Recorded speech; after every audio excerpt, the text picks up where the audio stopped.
Samantala, kamustahin naman po natin ang pagbangon ng mga residente ng Isabela at makakausap po natin ngayon si Isabela Governor Faustino D. III. Magandang tanghali po sa inyo, Governor. Si Connie Season po ito. Magandang tanghali, Connie, at magandang tanghali po sa ating mga taga-subaybay. Kamusta na po ang lagay ng ating mga kababayang apektado po ng Bagyong Lawin, sir? Kahit pa paano, Connie, ay wala naman na tayong mga nasa evacuation center at yung inaasahan namin na pagbaha dito sa northern part of Isabela ay mabilis naman po yung bumaba yung ating mga ilog. Kaya yung mga isolated areas ay napupunta at nararating na po namin.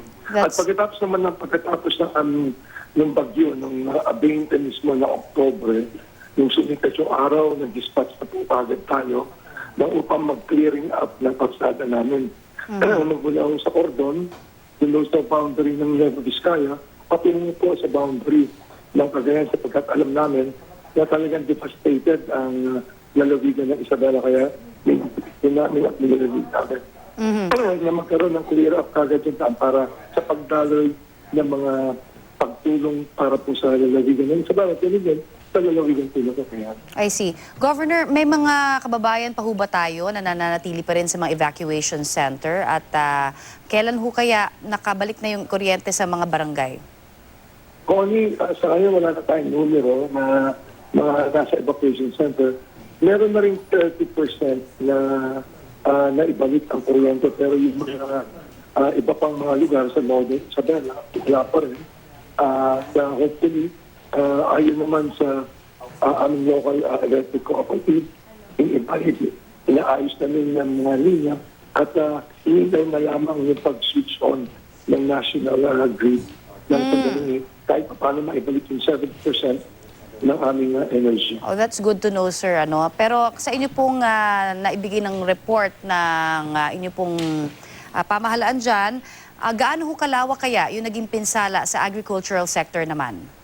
Napakalaki, Connie, kasi bago pa lamang dumating yung super typhoon, yung Bagyong Karen at ganun din yung Lawi, kaya ang Isabela ay under the state of calamity due to El Nino, yung drought po. That's right. Out of 120,000 hectares ng aming cornfield, naapektuhan po ay 58,000 hectares. Kaya nagbaba kami ng state of calamity noong September. Pero meron na naman yung dumating na pagsubok. Ito nga pong Bagyong Karen at ganoon din po ang Bagyong Super Typhoon. Sumilalim naman sa tubig yung aming pong mga pananim na aming pong mga palayan. Kaya yung aming pong ngayon na ibigay sa akin ng aming provincial agriculture is based din sa mga reported sa iba't ibang locality po ng Isabela. Umaabot na po ang kulang-kulang 1.4 billion pesos ang damage po ng aming agricultura. Oo. Ano ho ang magagawa nating tulong ngayon para po sa mga magsasaka natin? Ako, luging-lugi na ho sila. Simula pa nung... Connie, meron ho kami programa rito na meron ho kami tinatawag na BORO program na kung saan almost 6 years na ho namin. Pero nasa 12,000 lamang kung marginalized farmers ang kaya po namin tulungan sapagkat yung 12,000 marginalized na enrolled po namin sa crop insurance. Ngayon ang hinihiling po natin sa national government, kung maaari lamang na magbigay ng pondo ang Department of Agriculture papunta po dito ng National Food Authority o kaya ang social fund na ating mahal na Pangulo nang sa ganun bumili po ng mga storm damage policy. Para sa ganun, kahit po paano, ay ito po yung simula at kabangon yung mga naapektuhan po ng kalamidad dito po sa aming lalawigan.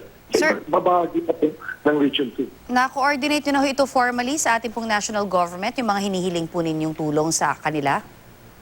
Okay, actually, galing din sa amin si Presidente kahapon at tuloy-tuloy naman yung aming komunikasyon, lalong-lalo sa tanggapan ng Department of Agriculture na kung maaari lamang na gano'n ang aming mga kanya. Sa ngayon kasi, ang ginagawa na ng provincial government ay nandito po kami sa pagtulong sa mga rehab, yung mga maliliit na mga bahay, most especially yung mga eskwelahan na po namin, nandun na po kami nag-aayos-ayos para sa gano'n magamit na po ng mga kabataan yung lang na damage ng Super Typhoon Lawi. Governor, para po sa inyo pong mga kababayan na nais pa rin po magbigay ho ng kanilang mga hinaing o kaya mag-ask po ng tulong mula po sa inyo, ano po ang pwede nilang tawagang mga numero?